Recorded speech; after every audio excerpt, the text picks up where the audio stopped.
এখন গাঁৱত এজন বুদ্ধিয়ক মানুহ বৰ সুখে শান্তিৰে বাস কৰিছিল। মানুহজন বৰ উপকাৰী আছিল। তেওঁ সকলোৰে সুখ দুখৰ সমভাগী। কোনোবাই কিবা বিপদত পৰিলে তেওঁৰ ওচৰলৈ দৌৰি আহিছিল। মানুহজনেও যথাসাধ্যে সহায় কৰিছিল।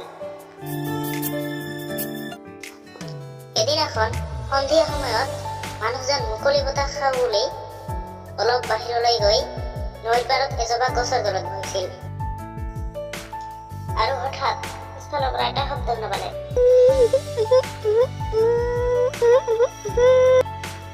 শব্দটো শুনা পাই তেওঁ পিছফালে চাই দেখিলে যে এটা বটলৰ ভিতৰৰ পৰা শব্দটো আহি আছে।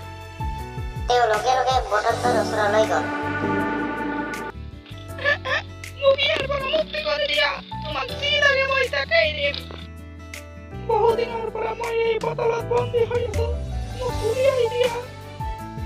কথাটো শুনি মানুহজনৰ দয়া উপজিল আৰু বটলৰ মুখখন তেওঁ খুলি দিলে।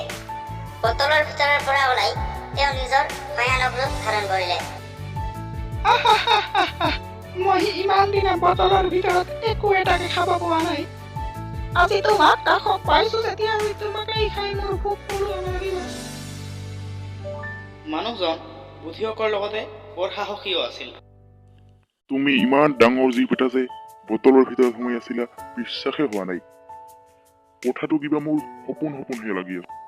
তুমি সঁচাকৈ বটলৰ ভিতৰত আছিলা নে গছৰ তলত বহি আছিলা? আৰে আমি দেহৰ আকাৰ সলনি কৰিব পাৰো।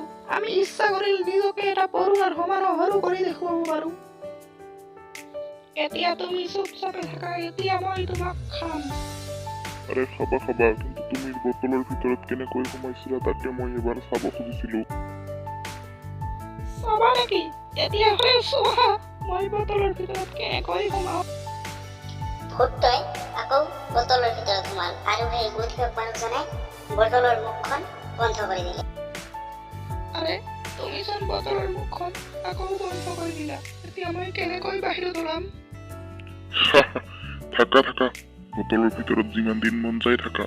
উপকাৰীক অজগৰ হৈ গিলিব আহিছিলা নহয়, এতিয়া যিমান দিন মন যায় বটলৰ ভিতৰতে থাকা। আৰু মানুহজন তেতিয়া ঘৰলৈ গুচি গ'ল।